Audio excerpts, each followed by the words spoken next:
There are moments when silence speaks louder than any words. Times when stepping back isn't surrender, but a quiet act of self-respect.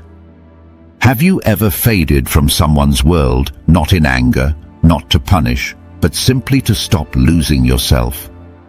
Sometimes the bravest thing you can do isn't to fight harder, but to walk gently into your own life again.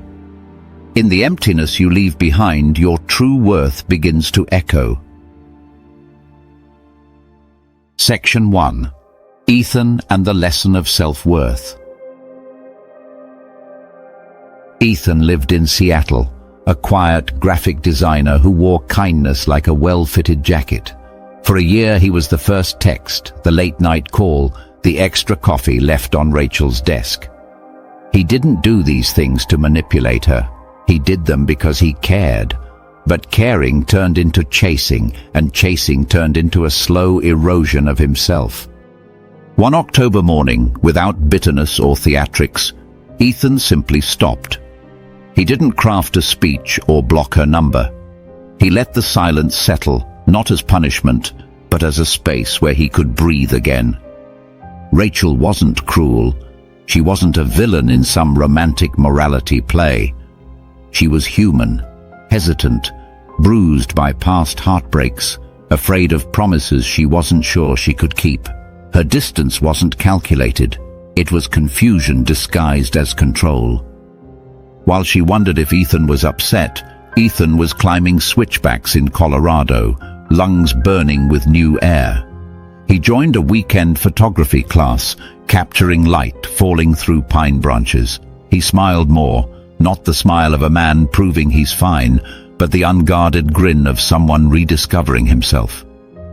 In Stoic terms, Ethan finally withdrew his energy from what was outside his control. Rachel's readiness, her choices, her feelings. Marcus Aurelius would have approved. Value doesn't shout, it exists. When you stop pressing your worth into another's hands, you free both of you, one from expectation, the other from obligation. Weeks later, Rachel scrolled through stories and saw Ethan's photo. Boots muddy, camera in hand, joy in his face. She felt a flicker of absence, not because he vanished dramatically, but because he lived quietly. The truth is simple and sobering. People notice value most when it stands on its own. Ethan didn't become scarce to create regret. He became whole, and wholeness is unforgettable. You don't need to prove you're worthy of love. Live fully, and your presence will speak louder than any pursuit. Section 2. Caleb and the strength of silence. Caleb didn't slam a door. He didn't send a cutting text or deliver a lecture meant to wound. After the argument, the kind that spirals from nothing into noise, he simply chose not to answer. Not out of spite, not to punish Madison, but because he understood something most people don't. Not every battle deserves your voice. In a world addicted to instant reactions, silence feels radical. Yet the Stoics taught that mastery begins within. Ryan Holiday might remind us that anger is easy, restraint is hard. Caleb knew that replying in the heat of the moment would trap him in a cycle of defensiveness and regret. So he chose the quiet. He closed his phone, let the words that had stung him dissolve into the evening, and returned to his book. Madison noticed. At first, she felt the sharp edge of insecurity. Was he withdrawing love? But as the night stretched on, she saw the truth in his stillness. His silence wasn't a weapon. It was a boundary. It was the invisible line that said, "I will not let chaos dictate my peace." Mitch Albom might say that some of life's loudest lessons are whispered, and Caleb's silence whispered volumes. Outside, Austin pulsed with laughter and music, but in that small apartment, a different kind of strength was at work, the kind that doesn't need to announce itself, the kind that chooses dignity over dominance. By morning, Madison felt a shift. Not fear, Not shame, but respect. Caleb's quiet wasn't weakness. It was an affirmation. Strength is often calm, and love doesn't need to win every argument. Sometimes the most powerful thing you can say is nothing at all. Section 3. Jake and the freedom of letting go. Portland's mornings have a way of softening even the sharpest memories. The rain, the pines, the endless grey, it all reminds you that nothing is permanent. Jake had once built his world around Olivia's reactions. Every unread text felt like a verdict. Every social media post she made became a riddle to solve. He wasn't chasing her attention out of vanity, but out of fear. Fear that if he didn't prove his worth, he'd be forgotten. One Sunday, sitting by a window streaked with rain, Jake realized how small his world had become. His phone wasn't a tool anymore. It was a leash. He closed the apps, unfollowed quietly, and turned off the notifications that had turned his peace into an alarm bell. He didn't disappear to spark regret. He didn't vanish to wound her pride. He stepped back to reclaim the parts of himself he'd abandoned. Olivia wasn't heartless. Like many of us, she carried her own uncertainty. She tested the world, sometimes unknowingly, to see if it would stay. But when Jake no longer responded like clockwork, she felt something shift. Not anger, not betrayal, but the unsettling awareness that she no longer held the reins of his emotions. Jake started small. He joined a local photography group, hiked Mount Hood before dawn, and stood above a valley filled with clouds. The silence of the mountain felt larger than any unanswered message. With each photo, pine silhouettes against the rising sun, a lone hawk cutting through fog, he stitched his life back together. In the Stoic way, Jake practiced the discipline of perception. What mattered wasn't Olivia's approval, but the character he cultivated in the absence of applause. Marcus Aurelius wrote that we should stand upright, not be held upright. Jake began to understand. Weeks passed. Olivia noticed the absence before she admitted it. Her posts no longer gathered his quiet approval. Her jokes fell into digital voids where Jake's laughter used to be. She checked his page one evening and found only landscapes and still water, photos that held no hints of her. She wondered, had he stopped caring, or had he simply grown? This wasn't coldness. Coldness is brittle. Jake's quiet was steady and warm, the kind that doesn't need to be understood. When a man stops depending on another's reaction for validation, he doesn't become distant, he becomes free. Freedom isn't loud. It doesn't announce itself with fireworks or grand speeches. It's the subtle weight of a camera strap on a mountain trail, the steady breath at a lake's edge, the knowledge that your worth isn't tied to anyone's whim. Jake hadn't mastered love or heartbreak. He had simply mastered himself enough to walk his own path.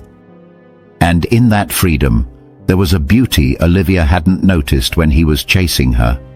A beauty that asks for nothing, proves nothing, and yet lingers, like the reflection of a boundless sky on still water. Section 4. Liam and the Allure of a Complete Life. San Diego mornings carry a kind of quiet wisdom, the kind you only hear when the world stops shouting. After a painful breakup, Liam didn't rush to fill the empty space beside him. There was no frantic search for a rebound, no desperate attempts to look whole on social media. Instead, he turned inward toward the passions he had once set aside to keep someone else happy. He began running along La Jolla's cliffs at sunrise. The salt air stung his lungs, but it was the kind of pain that makes you feel alive. He signed up for piano lessons, fumbling through scales like a boy discovering music for the first time. On weekends, he worked quietly on a small dream he had shelved for years. opening a cafe where strangers might linger over good coffee and honest conversation. There were no grand announcements, just slow, deliberate steps toward the life he'd postponed. The cafe opened with warm light spilling from its windows, a chalkboard menu, and the faint sound of piano music drifting from the corner. Liam wasn't performing for anyone's applause. He was living in a way that made applause unnecessary. His ex-girlfriend saw a photo one evening. A mutual friend had shared an image of Liam at the piano in that golden-lit cafe, head bent in concentration, a soft smile on his face. She didn't feel regret because he became famous or wealthy. She felt something deeper, recognition. She saw a man who had stopped asking to be validated and had become whole without her. The Stoics would say that true power is self-mastery, to be content with what you have, to shape your life without demanding that the world shape itself around you. That is strength. Marcus Aurelius reminded us that very little is needed to make a happy life. It is all within yourself. Liam embodied that truth. His allure didn't come from scarcity or games. It came from fullness, an unshakable sense that his life was already complete.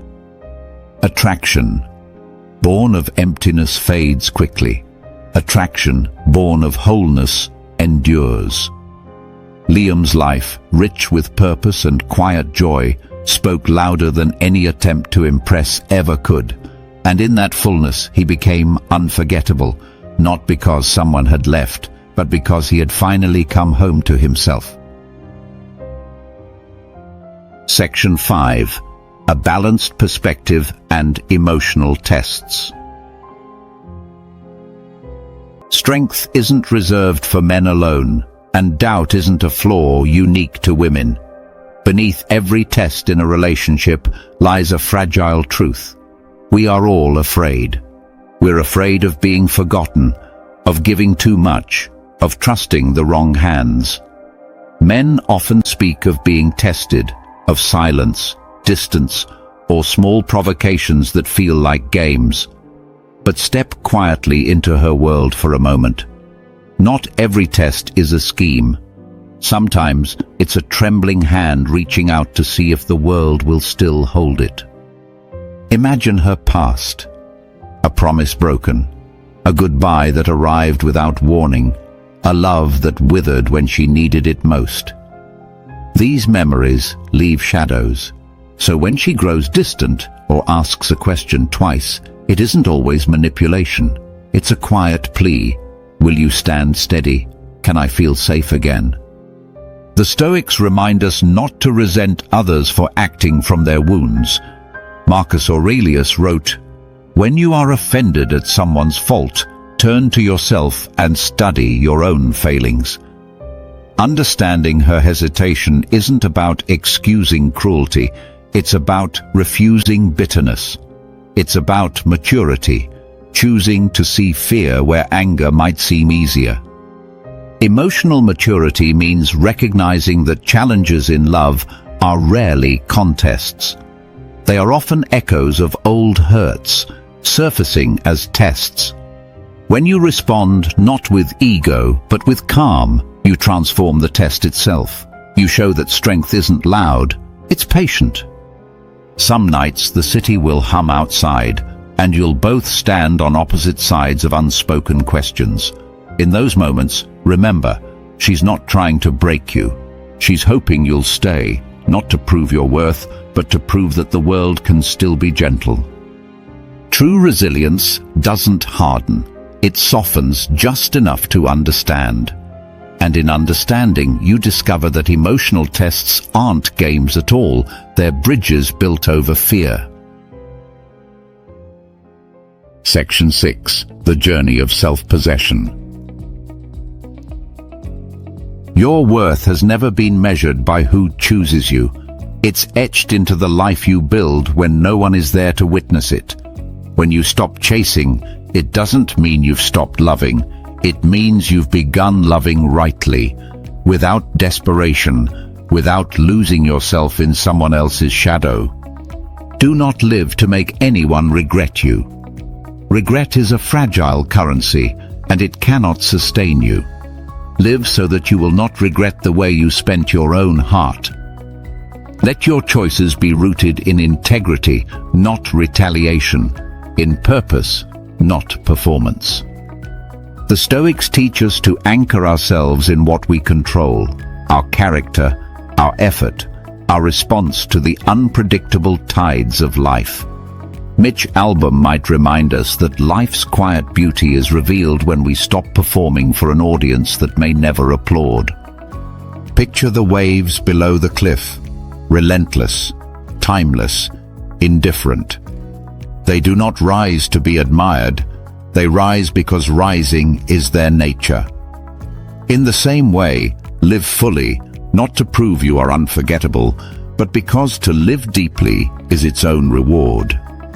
One day, someone may remember you, not because you demanded it, but because your depth made forgetting impossible.